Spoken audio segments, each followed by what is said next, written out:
South India shopping mall the wedding మంత్ర సరికొత్త wedding collection south India shopping mall. ఆ రామ లక్ష్మణులని సముద్రం దాటించడానికి ఆంజనేయుడు ఉంటే ఈ రామ లక్ష్మణులకి ఏ కష్టం రాకుండా చూసుకోవడానికి ఈ సీనుగాడు ఉన్నాడు. ముగ్గురిని ఎలా బ్యాలెన్స్ చేయగలిగారు? అంటే బేసిక్ గా మనం ముందు మాట్లాడినప్పుడు క్లియర్ గా మాట్లాడుతున్నాం.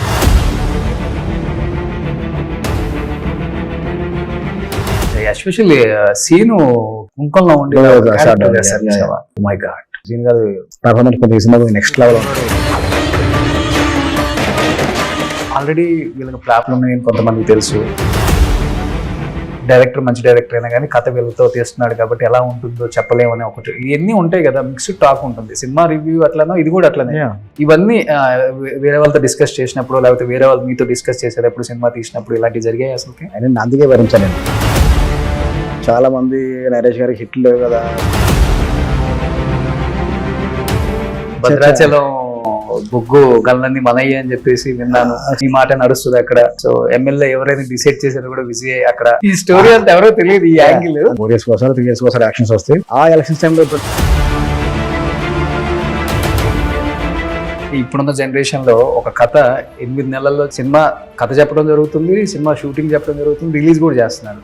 అలాంటిది మీకు కొన్ని సంవత్సరాలు పట్టింది ఒక కథ చెప్పి ఒక సినిమా తీయడానికి. దానికి రీజన్ అంటే ఏమని చెప్తారు? పాలిటిక్స్ సపోర్ట్ ఇక్కడ ఏం లేదు. కుకింగ్ వీడియో ఏదో బాగా వైరల్ అవుతుంది. ఎవరు కుకింగ్ బాగా చేసేది? మనోజ్ గారా? మనోజ్ గారు, రోహిత్ గారు. మనోజ్ గారు పర్సనల్ గా ఒక బాండింగ్ మీకు ఏర్పడింది కాబట్టి సినిమా తర్వాత ఇప్పుడన్నా చెప్పుకోవడం జరిగిందా? ఇంట్లో గొడవలు కానీ ఇలా ఎందుకు జరుగుతుంది, ఎందుకు జరగాల్సి వస్తుందో అర్థం అవ్వట్లేదు, నాకు ఇది ఇష్టం లేదు, ఫ్యామిలీతో కలిసి ఉండాలని చాలాసార్లు ఆయన షేర్ చేసుకున్నారు మీడియాతో కూడా. మీకు ఎప్పుడైనా షేర్ చేసుకోవడం కానీ? ఒకటేంటంటే ఏ ఫ్యామిలీస్ మధ్య కొంచెం డిస్టెన్స్ గ్యాప్ ఉండొచ్చు.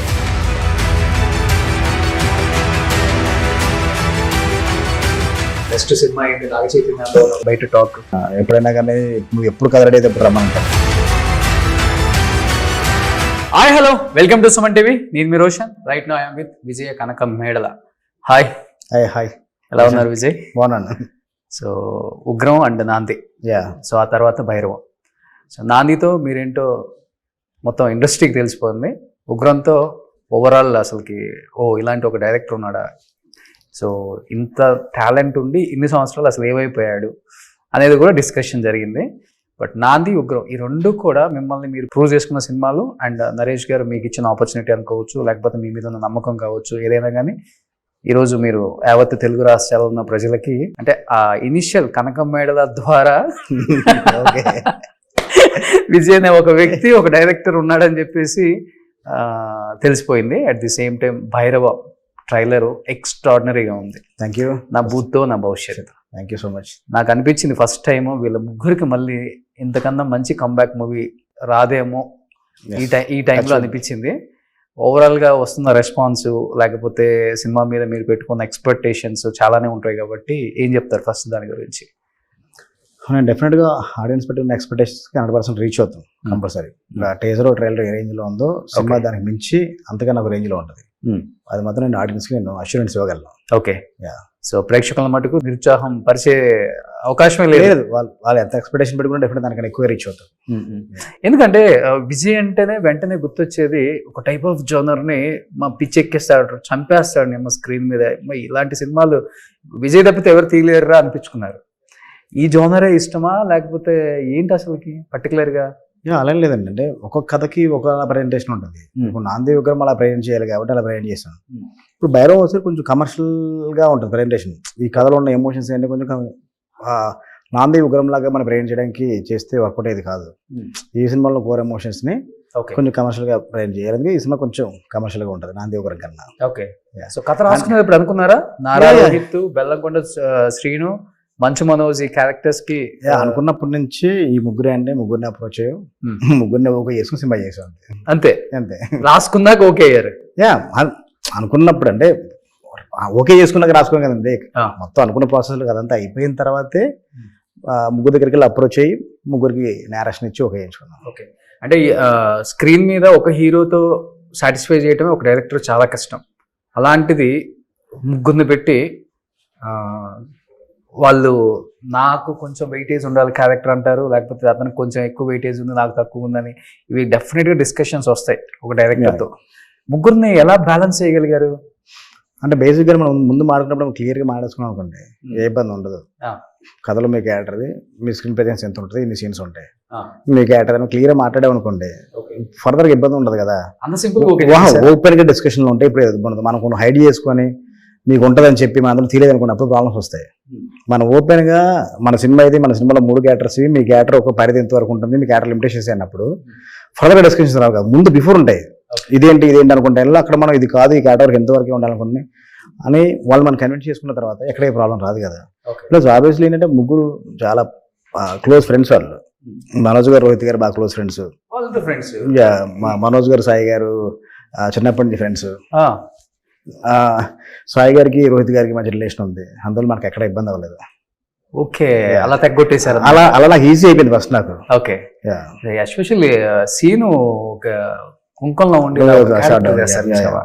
మై గాడ్, సీన్ కాదు పర్ఫార్మెన్స్ కొంచెం సినిమా కొంచెం నెక్స్ట్ లెవెల్ ఉంటుంది. కొంచెం గూస్ బంప్ సీన్స్ ఉంటాయి, ఎవరు ఎక్స్పెక్ట్ చేయరు అలాంటి పర్ఫార్మెన్స్ ఆయన దగ్గర నుంచి. ఓకే, 2-3 సీన్లు చూడగానే ఒకవేళ శ్రీను ఏమైనా హైలైట్ అవుతాడో ఈ మూవీలో ఎక్కువ వీళ్ళిద్దరి కన్నా అనిపించింది మాకైతే. ఈవెన్ ఉంటాయండి, సినిమా చూసిన తర్వాత ఎవరు హైలైట్ అవుతారంటే జనాలు కూడా చెప్పేస్తారు కదా అది. ఓకే, సో భైరవం టైటిల్ అంటే ఇప్పుడు నాంది, ఉగ్రం, నెక్స్ట్ భైరవం. ఈ టైటిల్ పెట్టేటప్పుడు నిజంగా కొంచెం భయం కూడా వేస్తుంది డెఫినెట్గా. అంటే పెద్ద యాక్టర్స్ని పెట్టుకొని స్టార్ కాస్టింగ్ బాగా గట్టిగా ఉంచుకొని కథ రాసుకొని పెద్ద డైరెక్టర్ చేస్తే ఒకలాగా ఆడియన్స్ కావచ్చు, సినిమా ఇండస్ట్రీ కావచ్చు తీసుకునే రిసీవ్నెస్ వేరు ఉంటుంది. బట్ ఆల్రెడీ వీళ్ళకి ప్లాప్లు ఉన్నాయని కొంతమందికి తెలుసు. డైరెక్టర్ మంచి డైరెక్టర్ అయినా కానీ కథ వీళ్ళతో తీస్తున్నాడు కాబట్టి ఎలా ఉంటుందో చెప్పలేమని ఒకటి ఇవన్నీ ఉంటాయి కదా, మిక్స్డ్ టాక్ ఉంటుంది. సినిమా రివ్యూ అట్లనో ఇది కూడా అట్లనే. ఇవన్నీ వేరే వాళ్ళతో డిస్కస్ చేసినప్పుడు, లేకపోతే వేరే వాళ్ళు మీతో డిస్కస్ చేసేటప్పుడు, సినిమా తీసినప్పుడు ఇలాంటివి జరిగాయి అసలుకి? అయినా నేను అందుకే పడిపోయాను కదా సార్, అయినా అందుకే భరించాను నేను చాలా మంది దగ్గర నుంచి కూడా. అందుకే ఫస్ట్ అనౌన్స్ చేసినప్పుడు చాలా మంది నరేష్ గారికి హిట్ లేవు కదా, అసలు సక్సెస్ రేట్ లేదు కదా, నువ్వు ఫస్ట్ సినిమా ఎందుకు వెళ్తాను చాలా మంది క్వశ్చన్ చేసినట్లే. సినిమా చూసాక మాట్లాడతారులే అని అందరికి ఇలా నవ్వుతూ ఆన్సర్ చేసేవాడిని. ఎప్పుడైనా కానీ ఈ కథకి ముగ్గురు పర్ఫెక్ట్ యాప్ట్, అందులో ముగ్గురు చూస్ చేసుకుంది. రేపు సినిమా రిలీజ్ అయిన తర్వాత ఈ ముగ్గురు యాప్ట్, ముగ్గురు వల్ల సినిమాకి ఎంత ప్లస్ అవుతుందో రేపు ఆడియన్స్ మనకి వచ్చే రిజల్ట్ మనకి అర్థమైపోతుంది. అందువల్ల దాని గురించి పట్టించుకోరండి. ప్లస్ భైరవ అనే టైటిల్ ముగ్గురులో ఏ హీరో పేరు కాదు, ముగ్గురు కాదు, కానీ కథకి కావాల్సిన టైటిల్ అది. ఒక కాలభైరుడి మీద నడుస్తూ ఉంటది కదా, తిరుగుతూ ఉంటది, దానికి సంబంధించిన భైరవం. ఓకే, అది చూస్తే అర్థమవుతుంది క్లియర్ గా. ఇప్పుడు వారాహి మాత అనేది ఎంత పవర్ఫుల్ అందరికీ తెలిసిన విషయం. బట్ అలాంటి కథ సెట్ మీద తీసుకెళ్లి సీన్లు తీసినప్పుడు ఎప్పుడైనా కానీ ఆ టెంపుల్కి సంబంధించిన వైబ్ డెఫినెట్గా మన నిద్రలోనో లేకపోతే ఒకసారిగా షాకింగ్ లేవటము, పర్టికులర్గా ఆ షాట్లు తీస్తాం కాబట్టి అలాంటి ఏమన్నా మీకు కూడా మీ లైఫ్లో? అలాంటివి జరగలేదండి. అంటే చాలా ఆ సీన్స్ చేసినప్పుడు చాలా నిష్టంగానే చేసామండి మేము. వారాహి టెంపుల్ అమ్మవారి బ్యాక్డ్రాప్లో సెట్ వేసి చేసినా కానీ చాలా మంచిగా ఉంది. సెట్టింగ్ మంచి పూజ చేసి అన్నీ చేసే మేము అమ్మవారి విగ్రహానికి కూడా అన్ని సంక్షోభం చేసే మేము షూట్కి వెళ్ళాము. ఓకే, అందువల్ల ఎక్కడ మనకి ఏ ఇబ్బంది జరగలేదు, ఏ డిస్టర్బెన్స్ కూడా లేదు మేము ఆ సీన్స్ చేసినప్పుడు కానీ, సినిమా జరుగుతున్నప్పుడు టైంలో కానీ. ఓకే, ఏమైనా సెంటిమెంట్ ఉందా? అంటే పవన్ కళ్యాణ్ గారికి వారాహి అన్న, లేకపోతే వారాహి అని వెహికల్ పెట్టారు ఎలక్షన్స్ టైంలో, లేదండి వారాహి మాత అంటే చాలా ఇష్టం కూడా అలా ఏమనుకోలేదు. ఇందులో అంటే వారాహి అమ్మవారి టెంపులే కానీ వారాహి అమ్మగారి మీద ఉండదు, భైరవుడి మీద ఉంటుంది. ఓకే, ఆ క్షేత్రానికి క్షేత్ర పాలకుడు భైరవుడు. మా కథలో టెంపుల్కి క్షేత్రపాలకుడు భైరవుడు. ఆ భైరవుడి మీద కథ రన్ అవుతూ ఉంటారు అంతే. ఇందుకు భైరవుడు ఈయనే. భైరవుడు ఎవరన్నా సినిమా చూస్తారు, భైరవుడు ఎవరన్నది. భైరవుడు అంటే భైరవుడు దేవుడు అండి. భైరవుడు ఎవరంటే అంటే సినిమాలో చేశారు అనేది అదే ఆ భైరవుడు పవర్ఫుల్ రోల్ కదా. ఆ భైరవుడిని గాడే చెప్తున్నాడు, భైరవుడు రన్ చేస్తూ ఉంటాడు కథ మొత్తాన్ని, కాలభైరవుడు రన్ చేస్తుంటాడు, అందుకోసం భైరవం టైటిల్. ఓకే, ఈ కాలభైరవుడు అంటే మన ఉరవకొండ చాలా ఉంది, భైరవకొండ కూడా ఉంది కదా దగ్గర. సో అక్కడ కూడా ఏదన్నా చేశారు షూట్? చేయలేదండి, కంప్లీట్ మనకి హైదరాబాద్ చేసాము, మనం రాజమండ్రి సైడ్ అల్వాపురం వెళ్ళి ఒక సాంగ్ చేసుకుని వచ్చాం అంతే. ఇంకా మైసూర్ వెళ్ళి మేము షెడ్యూల్స్ ప్లాన్ చేసాం కానీ అనుకుంటే అక్కడ హెవీ రైన్స్ ఉండడం వల్ల అన్ని ఇక్కడ సెట్స్ కింద క్రియేట్ చేసి సెట్స్ లో షూట్ చేస్తాం. సో బట్ విజయ్ గారు, అంటే మీరు తీసే కథలకి మీ రియల్ లైఫ్ కి చాలా డిఫరెంట్ అని నేను విన్నాను. రియల్ లైఫ్ లో కొంచెం మాస్, కొంచెం హడావుడి, పొలిటికల్,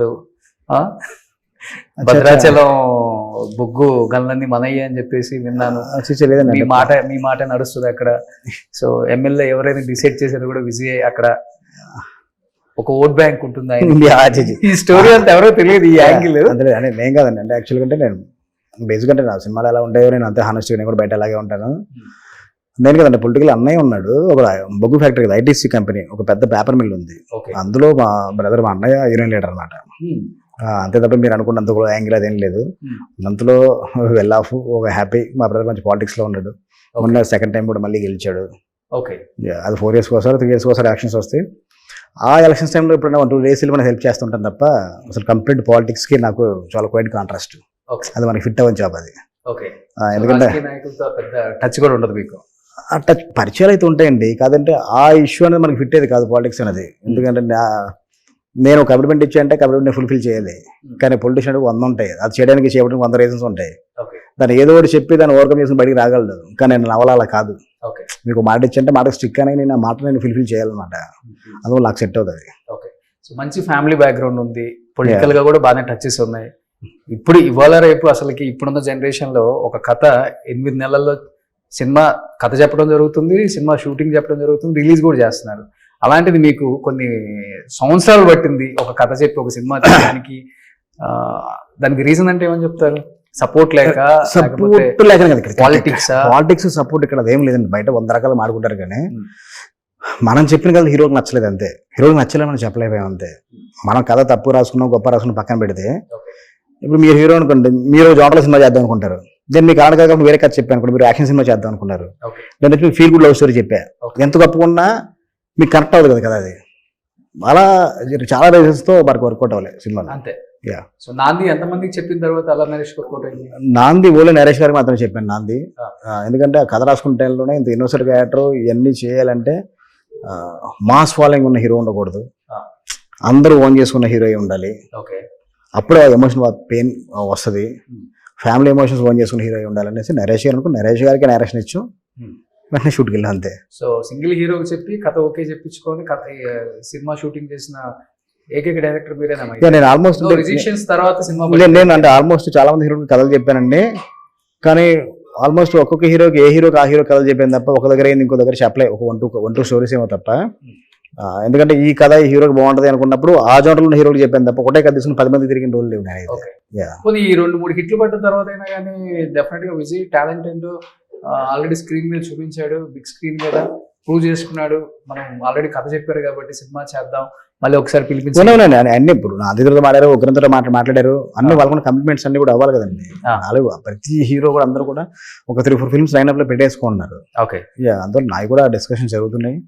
సో మోస్ట్ ఆఫ్ బైరంతో అంతా పాజిటివ్ గా ఉంటుంది. సో ఈ 2 సినిమాల తర్వాత విజయ్ మంచి టాలెంట్ ఉన్న డైరెక్టర్, కథ బాగా రాసుకోగలడు, ఆ టాలెంట్ ఉంది. సో మన కాంపౌండ్ లో మంచి సినిమాలు తీయొచ్చు. అది మీకు సపోర్ట్ చేసిన హీరోస్ కానీ లేకపోతే డైరెక్టర్స్ కానీ ప్రొడ్యూసర్స్ కానీ ఉన్నారా? చాలా మంది ఉండండి. ఇప్పుడు రవితేజ గారు ఎప్పుడు ఎంకరేజ్ చేస్తారు. మన నాకనే కాదు ప్రతి ఒక్క డైరెక్టర్ కూడా first morning show cinema release అయిన తర్వాత ఆయన సినిమా చూసి నచ్చితే కనుక అందరూ ఫోన్ చేసి ఆయన ఎంకరేజ్ చేస్తారు. అలాగా సాయిధరం తేజ్ తనతో నా మంచి అసోసియేషన్ తను ఎంకరేజ్ చేశారు. గోపిచంద్ గారు, నాగచైతన్య గారు, నాని గారు చాలా మంది ఎంకరేజ్ చేశారు. ఇక మంచి కథ ఉంటే పట్టరా మనం చేద్దాం అన్న వాళ్ళందరూ. సో యాక్చువల్గా విజయ్ గారు తీసే సినిమాలకి ఆయన ఈరోజు ఇంటర్వ్యూలో కూర్చొని మాట్లాడుతున్న మాటలకి సంబంధం లేదు. కాకపోతే ఏంటో నాకు రీజన్ తెలుసు కాబట్టి ఆయన 108 ఫీవర్తో ఎంత నీరసంగా ఉన్నా కానీ కూర్చొని భైరవం ప్రమోషన్స్ చేస్తున్నారు. అలాగే మన సినిమా ప్రమోషన్స్ మనం ఏమైనా ఆపుకోలేం కదండి. నేను ఈ సినిమా ఇంటర్వ్యూ షూట్ చేసినప్పుడు నాకు సేమ్ ఇలాగే ఫేవర్ సిచ్యువేషన్ షూటింగ్ జరుగుతుంది, చేయగలనేది నాకే అనిపించింది. అది ఫుల్ నైట్స్ అనమాట. మళ్ళీ ఒక ఫుల్ నైట్ కంటిన్యూ షూట్ చేస్తే నెక్స్ట్ డే మార్నింగ్ ఫీవర్ కూడా లేదు. అంటే మన సంకల్పం కరెక్ట్గా ఉంటే కనుక ఏమీ ఓవర్కమ్ అయిపోతూ ఉంటుంది. సో మీ గురువు అంటే హరీష్ శంకర్ గారు చెప్తారు అంతే కదా. ఆయన చాలా స్ట్రైట్ ఫార్వర్డ్ ఉంటారు. ఆ స్ట్రైట్ ఫార్వర్డ్నెస్ గురువు దగ్గర నుంచి శిష్యుడికి వచ్చిందా లేకపోతే బేసిక్ గా నాలో కూడా ఉందండి. అందుకోసం తెలుసు ఇంకా ఎక్కువ కాలం పనిచేసాను. స్ట్రైట్ ఫార్వర్డ్ ఒక దగ్గర నేర్చుకుంటూ వచ్చేది కదండి చిన్నప్పటి నుంచి పేరెంట్స్ పెంచే దాంట్లో ఉంటుంది. అంటే స్ట్రైట్ ఫార్వర్డ్ అనేది ఇండస్ట్రీలో సక్సెస్ అయిన దాకా మనం ఎంత స్ట్రైట్ ఫార్వర్డ్ అన్నా వర్కౌట్ అవ్వదు. సక్సెస్ అయిన తర్వాత డబుల్ స్ట్రైట్ ఫార్వర్డ్ అన్నా వర్కౌట్ అవుతుంది ఇక్కడ. ఈ రెండిట్లలో ఏది ఫాలో అవుతారు? లేదంటే స్ట్రైట్ ఫార్వర్డ్ అంటే మనం చెప్పే విషయాన్ని అవతల హార్ష్గా చెప్పుకుని ఉంటే కనుక పర్లేదండి. మనం హార్ష్గా చెప్తున్నప్పుడు స్ట్రైట్ ఫార్వర్డ్ చెప్పిన ఎలా చెప్పిన అవతల హర్ట్ అవుతాడు. ఓకే మన స్ట్రైట్ ఫార్వర్డ్ చెప్పే ఆన్సర్ కూడా ఓకే. హార్ష్గా చెప్పుకుంటూ ఉంటే కనుక డెఫినెట్ మనకి ఇబ్బంది, మనమైతే ఇబ్బంది పడదు. సో ఇప్పుడు విజయ్ ప్రేమగా సాఫ్ట్ గా అలాగే కొంత ఉంటది, అని కొంత కొంత చాలా మంది హరిశంకర్ 2 అని అంటారు నన్ను, చాలా మంది చాలా మంది అంటారు. ఏ విషయాలలో అంటే స్ట్రైట్ ఫార్వర్డ్ ఉంటాడు, గట్టిగా అరుస్తాడు, లొకేషన్ మారుతాడు, రకరకాలు ఉంటాయి. ఆయన చేసిన వర్క్స్ గురించి తప్ప ఇంకేం ఉంటది. ఓకే అయితే అలాగే స్పీడ్ గా ఉంటాడు, అలాగే ఫట్ అయిపోవాలనుకుంటాడు. ఓకే. బట్ మీరు అంటే ఇప్పుడు హరిశంకర్ గారు వర్క్ చేసిన హీరోస్ అంతా పెద్ద హీరోస్, మరి సెట్ లో ఇంత స్ట్రైట్ ఫార్వర్డ్ ఉంటే వర్కౌట్ అవుతుందా? ఎవరు ఆయన అలా అందరితో అలాగే పనిచేశారు ఆయన. ఓకే. ఎందుకంటే తను ఫస్ట్ నుంచి అంటే తను అసినట్టు ఉన్నప్పటి నుంచి దాన్ని చూస్తున్నాం కాబట్టి అప్పుడు ఎలా ఉన్నారు, ఇప్పటికీ అలాగే ఇంకా కొంచెం తగ్గింది అది. ఎప్పటికైనా కొంచెం తగ్గింది. ప్రతి సినిమాలు చేస్తున్నాం, ప్రతి హీరోతో చేస్తున్నాం కాబట్టి చాలా వరకు తను కంట్రోల్ చేసుకుంటున్నారు. బేసిక్గా తన క్యారెక్టర్ ఎంత అది. ఓకే. సో మంచి హీరోస్ తో చేశారు కాబట్టి, ఆయన చేసిన మూవీస్ లో మీరు కూడా ఉన్నారు కాబట్టి ఎవరు మీకు బాగా ఇష్టం ఆయన చేసిన హీరోస్ లో? అంటే ఒకరిని కదండి, అందరూ. నాకు తారక్ అంటే నాకు చాలా ఇష్టం. నాకు తారక్ గారు ఏం నేర్చుకున్నారు ఆయన దగ్గర నుంచి? పంచువాలిటీ అండి. పంచువాలిటీ, టైం అంటే టైమే. ఇంత మిడ్ నైట్ ఎంత లేట్ పార్టీస్ అయినా కానీ మార్నింగ్ 7 అంటే 7 ఫస్ట్ షాట్ అలా రెడీగా ఉంటారు ఆయన, విత్ మేకప్. అసలు అందరూ అసలు పంచువాలిటీ కానీ అసలు నెక్స్ట్ లెవెల్ అసలు. ఓకే. ప్లస్ అంటే ఏదన్నా ఈజీగా అంటే ఏకాగ్రత అంటారు కదా తెలుగులో చెప్పాలంటే, ఒక్కసారి మనం చెప్పే ఉంటే ఈజీ కనెక్ట్ అయిపోద్ది. Single take artist. అవన్నీ మనం నేర్చుకుంటూ వచ్చేవి కాదు, మనం అవకాశం చేస్తే వచ్చేవి. Okay. So on screen okay, off screen life లో మీరు ఎదగటానికి ఎలా ఉండాలో కొంతమందిని చూసి మనం నేర్చుకోవచ్చు, పెద్ద పెద్ద వాళ్ళ దగ్గర నుంచి నేర్చుకోవచ్చు. అలా ఎన్టీఆర్ గారి దగ్గర నుంచి మీరు ఒకటి కష్టపడ్డానండి. కష్టపడ్డాడు ఆయన. ఇప్పటికీ ఎంత పెద్ద స్టార్ ఇంకా కష్టపడుతూనే ఉన్నారు. ఇంకా బాడీ కానీ, మేక్ ఓవర్ కానీ, ఇంకా నెక్స్ట్ మన దేవరకు కానీ, ఇప్పుడు వార్ 2 కానీ, ఓకే ప్రశాంత్ నీల్ గారి సినిమాకి కానీ నెక్స్ట్ లెవెల్లో బాడీ మేక్ ఓవర్స్ వెళ్తున్నారు ఆయన. కష్టపడితే డెఫినెట్ ఎప్పటికైనా ఒక సక్సెస్ వస్తుంది. ఇండస్ట్రీలో చాలా కాలం కష్టపడితే ఒక సక్సెస్ వచ్చింది. చాలా మంది నాతో పాటు వచ్చిన చాలా మంది కొంతమంది వెళ్ళిపోయిన వాళ్ళు కూడా ఉన్నారు. కానీ నేను స్టాండ్ అయ్యి లేదు కష్టపడితే ఎప్పటికైనా ఒక రోజు వస్తుంది అన్నట్లు కష్టపడడం వల్ల ఒక సక్సెస్. సింగిల్ టేక్ ఆర్టిస్టులు ఇలా చేసేవాళ్ళు మనకి స్క్రీన్ మీద అంటే చేస్తూ ఉన్నప్పుడు కట్ చెప్పబుద్ది కదా చాలా మంది డైరెక్టర్స్ కి, లేకపోతే మీరే ముందెళ్ళి డైలాగ్స్ అన్ని చెప్తారు కాబట్టి ఆయన అలా చేస్తున్నప్పుడు అనిపించిన సీన్ అంటే మీకు గుర్తున్న సీన్, డాన్స్ ఆర్ డైలాగ్? ఈ సినిమాలో ఉంటుందండి ఒక లెంతీ డైలాగ్ మనోజ్ గారిది. నేను అప్పటికి చెప్పా, అన్న ఈ షార్ట్ నేను కట్ చేస్తానన్నా, కట్ చేసి నేను చేస్తానంటే లేదు నేను మొత్తం ఒక స్టెచ్ ప్రిపేర్ అయిపోయాను, నేను ఈ స్టెచ్ చేస్తాను కానీ నువ్వు కట్ చేసుకున్నాను. సరే షార్ట్ అలా అవుతుంది ఇంకా నేను డైలాగ్ అయిపోయింది, ఇంకో ఎక్స్ప్రెషన్ నెక్స్ట్ కన్వే అవుద్ది అని అలా మూడ్లో ఉన్నాను. నేను కట్ చెప్పకముందే సాయి గారు క్లాప్స్ కొట్టేశారు. ఓకే. సాయి గారు క్లాప్స్ కొట్టేసి అందరూ క్లాప్స్ కొట్టేశారు అనమాట. డైరెక్ట్గా కట్ చెప్పకుండా మీరు క్లాప్స్ కొడుతున్నారు ఏంటంటే నాకు కావాల్సింది వచ్చిందన్న. ఆ తర్వాత ఎక్స్టెన్షన్కి ఏమైనా వస్తుంటే వాళ్ళు క్లాప్స్ కొట్టారు. అది మాత్రం ది బెస్ట్ ఎక్స్పీరియన్స్ అండి. ఓకే. మనోజ్ గారి పర్ఫార్మెన్స్ ఆ రోజు యూనిట్ అంతా కూడా అసలుకి సెకండ్ హాఫ్లో క్రూషియల్ మూడ్లో వస్తుంది సీన్ అది. ఓకే. మొత్తం ఫుల్ క్లాప్స్ అసలు. డెఫినెట్ థియేటర్లో ఆ సీన్కి అప్లాస్ మామూలుగా ఉంటుంది. కమింగ్ టు పవన్ కళ్యాణ్ గారు, సో హరీష్ శంకర్ అండ్ పవన్ కళ్యాణ్ గారిది ఆ బాండింగ్ అంటే అది ఫ్యాన్స్ ఎప్పుడు లైఫ్ లో ఫ్యాన్స్ కోరుకునే కాంబినేషన్ అది. ఎన్ని సినిమాలు వచ్చినా కాంబినేషన్ కావాలి ఫ్యాన్స్. సో అలా మీకు కూడా అవకాశం రావాలనే కోరుకుంటాం మేము కూడా. సో పవన్ కళ్యాణ్ గారితో వర్క్ చేసే ఒక కాంబినేషన్, విజయ్ కనకమేడలో పవన్ కళ్యాణ్ సినిమా అనేది ఎప్పుడో అనౌన్స్ చేస్తారని అందరికి ఉంటుంది కాబట్టి పవన్ గారి దగ్గర నుంచి నేర్చుకుందంటే ఏమని చెప్తారు? పవన్ సింప్లిసిటీ అండి. అంత పెద్ద స్టార్ అయినా కానీ ఆయన చాలా సింప్లిసిటీగా ఉంటారు. అవతల వాళ్ళకి ఇచ్చే రెస్పెక్ట్ వేరే ఉంటుంది. ఓకే. అసలు నేను సినిమా మొత్తం పనిచేసిన ఏ రోజు కూడా ఏమండి గౌరవాన్ని లేకుండా ఈ రోజు పిలవలేదు. ఏమో విజయ్ ఇట్రా ఎలా ఉండదు కదా, ఏమండి రండి. ఇప్పుడు నేను అసోసియేట్గా ఉన్నాను, ఆయన పెద్ద స్టార్ హీరో, ఆ రెస్పెక్ట్ ఇవ్వాల్సిన అవసరం లేదు. ప్రతి ఒక్కరికి రెస్పెక్ట్ ఇచ్చి మాడతారు, ఒక మనిషిని గౌరవిస్తారు ఆయన, అవతల ఒక మనిషిని గౌరవిస్తారు. అది ఆయన దగ్గర నేను చాలా నేర్చుకున్నాను. సో రాజకీయాల్లో ఈ స్థాయికి వచ్చినప్పుడు చాలా హ్యాపీగా ఫీల్ అయి ఉంటారు. దగ్గర నుంచి చూసిన వ్యక్తి ఆయన స్టార్ అండి, మన దగ్గర చూసిన వ్యక్తి స్టార్. ఆయన దగ్గర మనం పని చేసాం తప్ప అసలుకి ట్రావెల్ చేసాము కాబట్టి అదొక మనకు హ్యాపీనెస్. స్టార్ తో ట్రావెల్ చేసాం. ఇప్పుడు డిప్యూటీ సీఎం ఆయన ఉన్నారు, ఆ పొజిషన్ ఉన్నందుకు మనకు చాలా హ్యాపీ. చాలా మంచి కార్యక్రమాలు చేస్తున్నారు ఆయన. చెప్పాలంటే డైరెక్టర్స్ కన్నా కూడా ఎక్కువ అసోసియేట్స్ హీరోస్ తో స్పెండ్ చేసే అవకాశం ఎక్కువ ఉంటుంది. క్యారవన్ లో కావచ్చు, లేకపోతే పర్సనల్ గా సీన్ ఎక్స్ప్లెయిన్ చేసేటప్పుడు వాళ్ళిద్దరి మధ్య బాండింగ్ అనేది ఎలా అంటే ఒక బ్రదర్స్ లాగా అయిపోతారు. సినిమా అయిపోయేలోపు డైరెక్టర్ అన్న గుర్తుంచుకుంటారో గుర్తు పెట్టుకోరో తర్వాత అంటే వర్క్ చేయకపోయినా ఆ అసోసియేట్ ని అసలు మర్చిపోలేదు. నేను చాలా మందిని గమనించాను కాబట్టి చెప్తున్నాను. అలా పవన్ గారికి మీకు లేకపోతే ఎన్టీఆర్ గారికి మీకు ఆ బాండింగ్ ఇప్పటికి స్టిల్ కంటిన్యూగా ఉందా? ఉందండి. ఉంది కదా అనేసి మనం దాని అడ్వాంటేజ్ తీసుకుని ఊరికి వెళ్ళిపోయి మనం కలవం కదా. అదే మనం కలిసినప్పుడు కూడా చాలా బాగా మాట్లాడతారు. అలాగని వాళ్ళకున్న బిజీ షెడ్యూల్ మనం ఎప్పుడు డిస్టర్బ్ చేయం కదా. తర్వాత మనం ఏ షూట్కి వెళ్ళి కలిసినా కానీ చాలా బాగా మాట్లాడతారు. సో అప్పుడు అంత ఆప్యాయత ఉందో అలాగే ఉంటారు. ఈ నాంది ఉగ్రం తర్వాత ఎన్టీఆర్ గారిని కలిసారు కదా? ఎన్టీఆర్ గారిని కలవడం కుదరలేదండి. కళ్యాణ్ గారిని కలిసాను. కళ్యాణ్ గారిని కలిసాను. ఓకే. 2 సినిమాల గురించి ఆయనకి తెలుసు. 2 సినిమా ఐడియాస్ తెలుసు ఆయనకి. ఉగ్రం సినిమా చూసారని, నాంది చూడలేదు. ఉగ్రం బాగా నచ్చిందని చెప్పారు. నాంది గురించి విన్నాను.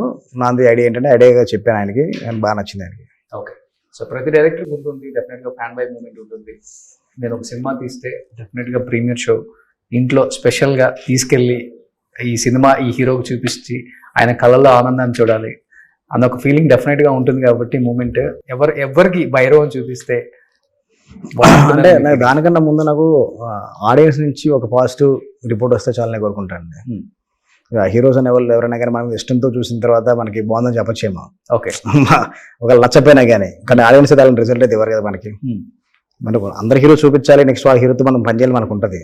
కానీ ఆడియన్స్ నుంచి వచ్చే రిజల్టే నాకు మోర్ థ్రిల్ ఇస్తున్నారు. ఓకే.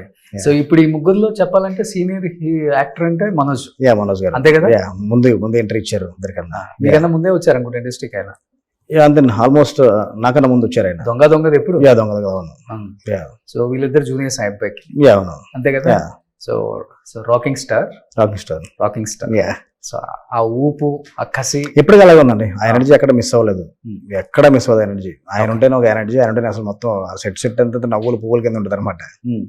సో ఇప్పుడు మనోజ్ గారు ఎక్కడ మైక్ పట్టుకున్నా గానీ ఫస్ట్ అసలుకి ఎలాంటి కాంట్రవర్సీ డైలాగ్స్ వస్తాయా, సినిమా పక్కన పెడితే ఏం మాట్లాడతారా, ఎవరి మీద బాంబు పేలుస్తారా, ఇది ఎక్కువ నడుస్తుంది. మీ సినిమాకి సంబంధించిన ప్రమోషన్స్ లో కూడా అందరూ దానికి సంబంధించే ఎక్కువ ఎక్స్పెక్ట్ చేస్తారు. దానికి సంబంధించిన క్వశ్చన్స్ ఎక్కువ అడుగుతున్నారు. మనోజ్ గారు పర్సనల్ గా ఒక బాండింగ్ మీకు ఏర్పడింది కాబట్టి సినిమా తర్వాత ఇప్పుడంతా చెప్పుకోవడం జరిగిందా? ఇంట్లో గొడవలు కానీ ఇలా ఎందుకు జరుగుతుంది, ఎందుకు జరగాల్సి వస్తుందో అర్థం అవ్వట్లేదు, నాకు ఇది ఇష్టం లేదు, ఫ్యామిలీతో కలిసి ఉండాలని చాలాసార్లు ఆయన షేర్ చేసుకున్నారు మీడియాతో కూడా. మీకు ఎప్పుడైనా షేర్ చేసుకోవడం కానీ? ఆయనకున్న ప్రాబ్లమ్స్ నుంచి ఆయన ఓవర్కమ్ అవుతారని చాలా గట్టి స్ట్రాంగ్ గా ఉంటారు ఆయన. ఆయన పర్సనల్ ఎక్కడ మన సినిమా విషయంలోకి వచ్చరికి ఎక్కడ ఇబ్బంది పెట్టలేదు ఆయన. ఇంట్లో చదువుతున్నాయండి, మీరు మాత్రం పట్టించుకోవద్దు, మీరు షూట్ మీద ప్లాన్ చేసుకోండి, మీకు కావాల్సిన నేను వస్తాను, మీకు కావాల్సిన ఫినిష్ చేస్తున్నారు తప్ప ఈ రోజు మనైతే ఇబ్బంది పెట్టలేదు. ఓకే. సో కొంచెం ఎమోషనల్ కదా మనిషి, చాలా ఎమోషనల్, చాలా ఫ్యామిలీ అంటే కొంచెం ఎక్కువ రెస్పెక్ట్ ఉంటుంది, అట్ ది సేమ్ టైం ఎక్కువ ప్రేమ వాళ్ళ నాన్నగారు అన్నా కానీ. బట్ అలాంటివి వచ్చినప్పుడు ఒకటేంటంటే ఏ ఫ్యామిలీస్ మధ్య చిన్న డిస్టెన్స్ గ్యాప్లు ఉండొచ్చు. అల్టిమేట్గా ఏదో ఒక రోజు మళ్ళీ క్లియర్. ఓకే. ఫ్యామిలీ అంతా ఎప్పుడైనా ఒకటే అవుతారండి. అవును, అది అవ్వాలని కోరుకున్నాను. అవ్వాలనే కోరుకుందాం మనం. అంతే ఎవరైనా కానీ, అంటే ఏ ఫ్యామిలీ హ్యాపీ ఉండాలని కోరుకోవాలి మనం. అవును. ఓకే. సో విజయ్ గారు మ్యారేజ్ అయిపోయింది మీకు? మ్యారేజ్ అయిపోయింది. ఒక అబ్బాయి కూడా. సో మేడం కూడా మంచి మూవీలు ఎవరా? తక్కువ. సో అవుట్ ఆఫ్ ఇండస్ట్రీ సంబంధం లేదు. ఓకే. హోమ్ మేకర్ అంతే.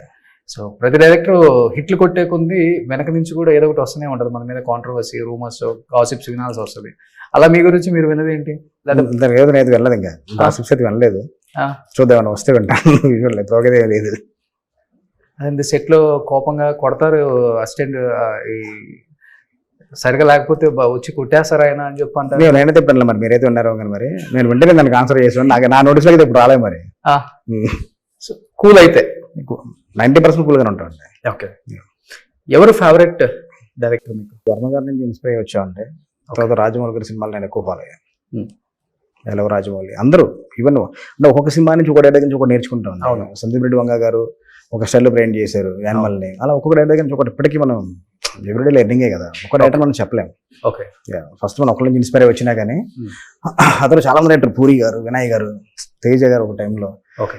అలా వాళ్ళ cinema hero assistant, co director, associate peak లో ఉన్నాం. పీక్స్ లో ఉన్నారు. పీక్స్ లో బాక్స్ ఆఫీస్ దగ్గర బద్దలైపోతాయి. అవును. సో ఇప్పుడంతా అసలు అసిస్టెంట్ చేయకముందే డైరెక్టర్ అయ్యే అవకాశం వచ్చేసింది, వచ్చేసిందండి. అంటే ఇప్పుడు టెక్నాలజీ అయిపోయింది కదా సార్. ఇంతకుముందు ఒకసారి మన సినిమా తెలియాలి అంటే వాడు వచ్చి సినిమాలో పని నేర్చుకొని చేయాలి. అంటే కెమెరా ఎలా ఉంటుంది, ఎలా ఉంటుందని. ఎప్పుడైతే డిస్ప్లే వచ్చేసిందో మొబైల్ సినిమా తీసేస్తారు, హ్యాండిక్యామ్ పెట్టుకొని లేకపోతే ఒక 5D కెమెరా పెట్టుకొని ఒక షార్ట్ ఫిల్మ్ చేస్తున్నారు. షార్ట్ ఫిల్మ్ కైనా థియేటర్ ఫిల్మ్ కైనా కానీ ప్రాసెస్ ఒకటే. దానికి అదే స్క్రిప్ట్ ఉంటుంది, అదే డైలాగులు, అదే షార్ట్లు అవే ఉంటాయి. ఓకే. కాదని ఇక్కడికి వచ్చి స్టార్ని హ్యాండిల్ చేయాలి, అక్కడికి వచ్చేసరికి కొత్త యాక్టర్స్ హ్యాండిల్ చేయాలి అంతే. అందువల్ల ఇప్పుడు చాలా మేకింగ్ అనేది చాలా ఈజీ అయిపోయింది. ఒకప్పుడు అంటే పని చేసి నేర్చుకొని ఈ కెమెరాస్ ఇవి యాక్టర్స్ అలా హ్యాండిల్ చేయాలి నేర్చుకోవాల్సి వచ్చేవి. ఇప్పుడు కొత్తగా వచ్చిన డైరెక్టర్స్కి ఏంటంటే టెక్నాలజీ వచ్చింది, ఈజీ అయిపోయింది కాబట్టి చాలా ఈజీగా డైరెక్టర్లు అయ్యే అవకాశం త్వరగా వస్తుంది. మేము వచ్చిన టైంకి ఒక సినిమాకి అసిస్టెంట్గా పని చేయాలంటే 5-6 years పట్టేది ఒక అసిస్టెంట్ జాయిన్ అవ్వడం కోసమే. ఇప్పుడు చాలా ఈజీ, ఎందుకంటే ఇప్పుడు సినిమాలు పెరిగినాయి, అందరూ యంగ్ డైరెక్టర్స్ వచ్చారు కాబట్టి ఒక సినిమాకి ఏదో చూస్తున్నాడు, అబ్జర్వేషన్ చేస్తున్నాడు, ఒక షార్ట్ ఫిల్మ్ తీసుకుంటున్నాడు, ఓకే థియరీ అర్థమైపోతుంది, మంచి కథ రాసుకుంటున్నారు. కాన్సెప్ట్ ఫిల్మ్ తన ఫ్రెండ్స్ గ్యాదర్ చేసుకుని సినిమా తీయడం, లేదా ప్రొడ్యూసర్గా అప్రోచ్ అవ్వడం, ఏదో వరకు వాళ్ళ టాలెంట్ ప్రూవ్ చేసుకుంటున్నారు. ఇప్పుడు మా టైంలో అలా ప్రూవ్ చేసుకునే అవకాశం మాకైతే లేదు. ఒక షార్ట్ ఫిల్మ్స్ కానీ ఏదైనా ఒక ప్లాట్ఫామ్ మాకు లేదు. బయట టాక్ లేదండి, ఇంతకుముందు అనుకున్నాం, నాంది తర్వాత అనుకున్నాము, అయిపోయింది కదా మూవీ. మెటీరియలైజ్ అవ్వలేదు, ఆగిపోవడం మెటీరియలైజ్ అవ్వలేదు. స్టార్ట్ అయితే అయిపోయింది అనుకోవచ్చు.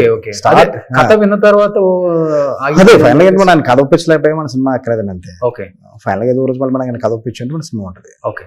మరి ఇప్పటికీ ఆయన చేద్దామని అడుగుతారు. మార్పులు చేర్పులు చేశారా? ఆ కథలో ఇంకా చేయడానికి లేదు, ఇంక వేరే కథ అప్రోచ్ అవుదాం చేద్దాం అనేసి. ఆయన ఎప్పుడైనా కానీ నువ్వు ఎప్పుడు కథ రెడీ అయితే ఎప్పుడు రమ్మనంటారు, అంత బాండింగ్ అలాగే ఉంది. ఓకే. ఎన్ని స్టోరీస్ ఉన్నాయి ఓవరాల్ గా రాసుకున్నాయి? 5-6 stories అయితే ఉన్నాయి. 5-6 stories, 4 to 6 stories ఉన్నాయి. ఓకే. 4 stories అయితే కంప్లీట్ గా ఉన్నాయి. ఓకే. 2 stories కొంచెం ఐడియా నుంచి ఫుల్ స్క్రిప్ట్ కి మధ్యలో ఉన్నాయి. ఓకే. సో అన్ని ఇలాంటి టైప్ అయినా లేకపోతే అన్ని ఉన్నాయి, అన్ని జోనర్స్ ఉన్నాయండి. ఓకే. కొంచెం ఈ జోనర్ అంటే మనకు బాగా ఇష్టం కదా. అంతే అండి. ఈ జోనర్ కి ఆడియన్స్ సపరేట్ ఫ్యాన్ బేస్ కదా, ఎందుకంటే ట్రైలర్ తో కుమ్మేశారు. అంటే మనకుంటే ఒక స్టైల్ ఉంది కదా, ఆ స్టైల్ ని జనాల్లో తీసుకెళ్తేనే మనకుంటే ఒక ఫాలోయింగ్ వస్తుంది. మనసు అంటే బేసిక్ గా విజయ కనకమల్ల సినిమా ఎలా ఉంటుందిరా అని తెప్పించుకోవడం, రెండు సినిమాలు వచ్చినందుకు నేను చాలా హ్యాపీ ఫీల్ అవుతున్నాను. ఇప్పుడు బయట మీ సినిమా మీ పేరు వస్తే ఫస్ట్ అనేది అబ్బో అదేదే ఉంటుంది. అంటే ఎవరికైనా గుర్తింపు అదే కదండి, ఆ గుర్తింపు కోసం ఎవరైనా కష్టపడేది. సో ఒక 10 సినిమాల దాకా అయితే ఈ గుర్తింపే తీస్తారు. ఈ గుర్తింపు ఉన్నాయండి, అంటే ఏది ఉన్నా కానీ ప్రజెంటేషన్ ఇలాగే ఉంటుంది సినిమాల్లో. అంటే ఒక ఫ్యామిలీ డ్రామా తీసినా లేకపోతే కనుక ఒక లవ్ స్టోరీ తీసినా కానీ ఆ ప్రజెంటేషన్ చాలా న్యాచురల్ గా ఉంటుంది. ఓకే. ఇక్కడ over melodrama overdramatic అయితే ఉండదు. ఓకే. సో ముగ్గురు మూడు టైప్ అంటే ఎవరు యాక్టింగ్ స్టైల్లో వాళ్ళకు ఉంటుంది కాబట్టి రోహిత్ గారు అంటే ఏమని చెప్తారు యాక్టింగ్ స్టైల్లో? అంటే మీకు ఇదిగా నచ్చింది బాగా ఆయన దాంట్లో? ఆయన very cool, very settled actor అండి. ఐస్ లో ఇంటెన్స్ తో వాయిస్ తో ఆయన ఎక్స్ప్రెషన్ కన్వే చేస్తారు. నారావారి అబ్బాయి అంటే అలానే ఉంటుంది, కోర్స్ అలాగే ఉంటుంది. అది అంతే డిగ్నిటీగా ఉంటారు ఆయన కూడా. Okay. Super. Next Bellamkonda scene. Sai next level performer అండి, కానీ ఇప్పటి వరకు తనకి అలాంటి క్యారెక్టర్ చేసే అవకాశం అక్కడ రాలేదు. ఓకే. అన్ని అంటే సిటీ బ్యాక్డ్రాప్ లో వచ్చి కొంచెం అలాంటి కథలు వచ్చినాయి. ఒక రూరల్ డ్రామా ఎప్పుడు చేసే అవకాశం తనకు దొరకలేదు. ఓకే. అది దొరికింది, ఆ క్యారెక్టర్ చింపేశాడు. మనోడు మంచి యాక్టర్ కదా, మనం క్లియర్గా ఇది కావాలి మనం చెప్పగలిగితే కనుక పట్టు అందుకుని చేస్తాడు. ఓకే. మనం ఎంత పిండుకుంటే అంత చేసే యాక్టర్ అండి, సీన్ నెక్స్ట్ లెవెల్ చేస్తాడు. అంటే ఓకే, మనం ఎంతకాలం చేస్తాం అంత కష్టపడి చేస్తాడు. సూపర్. ఇంకా మనోజ్ గారు అంటారా, ఆయన దగ్గర నుంచి మనం నేర్చుకోవడం తప్ప మనం ఆయన కొత్తగా చెప్పి ఇలాంటి మోడ్యులేషన్ కావాలని చెప్పే అంత లేదు, ఎందుకంటే ఆయన బ్రిలియంట్ కలెక్షన్ కింగ్. అబ్బాయి మోహన్ బాబు గారు అబ్బాయి అంటే ఎలా ఉంటుంది. ప్లస్ ఏంటంటే అంతా తెలుసు దానికి ఏ డైలాగ్ ఏం మోడలేషన్ చెప్పాలి తెలిసి కూడా డైరెక్టర్ ఈ డైలాగ్ ఒక మోడలేషన్ అనుకుంటాడు. అవును. ఫస్ట్ మీరు ఏ మోడలేషన్ అనుకుంటారో చెప్పండి, అది పట్టుకొని దాన్నే చెప్తాడు. ఓకే. సో ఒక కంప్లీట్ డైరెక్టర్ యాక్టర్. ఓకే. ఒక కుకింగ్ వీడియో ఏదో బాగా వైరల్ అవుతుంది. ఎవరు కుకింగ్ బాగా చేసేది, మనోజ్ గారు? మనోజ్ గారు, రోహిత్ గారు, ఇద్దరు ఎర కూడా వేస్తారు, మామూలు కాదు. ఓకే. చాలా రోజులు కూడా లొకేషన్ లో కుక్ చేస్తారు, ఆ రోజు మాత్రం వీడియో షూట్ చేస్తారు అనమాట. సరే ఫర్దర్ ప్రమోషనల్ కంటెంట్ కింద వాడచ్చు కదా అని. ఓకే. ఎవ్రీడే మాకు ఒక పిక్నిక్ లాగే ఉంటుందండి, చాలా జాయ్ఫుల్ గా పిక్నిక్ లా ఉంటుంది. విలేజ్ చేసేస్తారు. వంట విలేజ్ చేస్తారు. ఓ ఈయన దేంట్లో సుప్రసిద్ధులు? చికెన్. ఆయన ఒకరోజు గారెలు, మటన్ కర్రీ, చికెన్ కర్రీ చేశారు, నెక్స్ట్ లెవెల్. ఓకే. మనోజ్ గారు బిర్యానీస్ బాగా చేస్తారు, పచ్చిమిర్చి కొట్టి పలావ్ ఎర కూడా వేస్తారు ఆయన. ఓ సూపర్. ఇలా ఉన్న టాలెంట్స్ ఇప్పుడే బయటపడుతున్నాయి. సాయి గారి దగ్గర నుంచి ఏంటంటే ఆయన కుకింగ్ రాదు, వాళ్ళ మదర్ చేసి పంపించేవారు, ఆంటీ పోయి పంపించేవారు, వాళ్ళ అమ్మగారు. ఆ ఫుడ్ చాలా ఇష్టం మనోజ్ గారికి. ఓకే. ఎప్పుడు ఫోన్ చేసి తెప్పించుకునేవాళ్ళు, తమ్ముడు అమ్మని పంపించమను, లేకపోతే ఆయన ఫోన్ చేసేవాళ్ళు, లేకపోతే ఆంటీ నా కోసం వాళ్ళు కొంచెం పప్పు పంపించండి, నాకు దోశలు ఉన్న పల్లి చట్నీ పంపించండి, మన రాయలసీమ శనక్కల చట్నీ పంపించండి అనమాట. అలా ఎవ్రీడే మంచి ఫుడ్ ఎంజాయ్ చేసాం. ఓకే, నాట్ లీస్ట్ మన అదితి శంకర్ గారు అమ్మాయి, శంకర్ గారు డాక్టర్. ఆ అమ్మాయిని పెట్టుకోవాలన్న ఆలోచన చాలా గొప్పది. యా, సినిమాకి ఎంత పెద్ద అసెట్ అంటే మనకు తెలియదు, కానీ ఇక్కడ కూర్చొని మాట్లాడుకునే వాళ్ళకి బయట వాళ్ళకి తెలుస్తుంది. విరుమాన్ అనుకుంటా అమ్మాయిది ఫస్ట్ మూవీ, యా, కార్తీతో చేసింది. ఎంత టాలెంటెడ్ యాక్ట్రెస్ ఆ అమ్మాయి. ఒక సాంగ్ టెంపుల్ దగ్గర ఉంటుంది, ఒక సాంగ్ అది చూసేనే ఓకే చేసుకున్నాను. ఎస్, యా, అది చూసే ఓకే చేసి నేను సినిమా ర్యాండమ్ గా చూస్తున్నప్పుడు ఎవరైతే బాగుందో ర్యాండమ్ వీడియో చూస్తా ఉంటే యూట్యూబ్ లో ఈ వీడియో కనపడింది నాకు. ఓకే, ఎవరేమైనా చూస్తే అద్ది శంకర్. ఆల్రెడీ గనీ సినిమా అప్పుడు ఒక సాంగ్ సింగ్ చేసింది అమ్మాయి, సాంగ్ కూడా పర్ఫామ్ చేసింది అమ్మాయి. ఏమైనా చూస్తే సేమ్. అవును, అరే ఇక్కడ మోడర్న్ డ్రెస్ లో అలా ఉంది, ఇక్కడ నేటివిటీ డ్రెస్ లో ఎంత ఫిట్ అయిపోయింది ఈ అమ్మాయి ఓకే అని చూసి మాట్లాడి అమ్మాయి క్యాటరేషన్ చెప్పి ఎలా ఉంటుంది అని చెప్తే ఓకే చేసింది. Okay, great. అందుకని అమ్మాయి విలేజ్ నేటివిటీకి సెట్ అవ్వాలి. ప్లస్ ఒక సాంగ్ ఉంటుంది, డాన్స్ రికార్డ్ అనమాట. ఇంకా సాంగ్ రిలీజ్ చేస్తాం, 2 hours రిలీజ్ చేస్తాం. ఆ సాంగ్ లో సాయికి పోటీగా డాన్స్ చేయాలి. సాయి మంచి డాన్సర్, ఆయనకి చాలా పోటీగా డాన్స్ చేయాలంటే అవతల వాళ్ళకి ఇంకా నెంబర్ 1 అయితే తప్ప చేయలేరు వాళ్ళు డాన్స్ లో, కింగే తప్ప. అలా ఇద్దరు ఇరగొట్టేశారు. డెఫినెట్ గా సాయి గారి కన్నా మించి చేసింది అమ్మాయి డాన్స్ మాత్రం. ఓకే, నిన్న ఆ అమ్మాయి ఇంటర్వ్యూ ఉంది నాకు, అనుకోకుండా క్యాన్సిల్ అయిపోయింది అనమాట. నేను రాలేకపోయాను. ఆ అమ్మాయికి వస్తే ఫస్ట్ అదే చెప్దాం అనుకున్నాను. అందరూ శంకర్ గారు అమ్మాయి కాబట్టి మీ నాన్న గురించి అడగడానికి ఇంటర్వ్యూకి వస్తారేమో యాంకర్స్, బట్ నేను నీ గురించే వచ్చాను. అమ్మాయి ఒక్క సీన్ చూసి వచ్చాను. శంకర్ గారు డాక్టర్ అన్న ఒక్క ఎక్కడ ఉండదండి అసలు అమ్మాయికి. చాలా గ్రౌండ్ ఎత్తే వాళ్ళకి 2-3 days వాళ్ళ మదర్ కూడా వచ్చేవారు.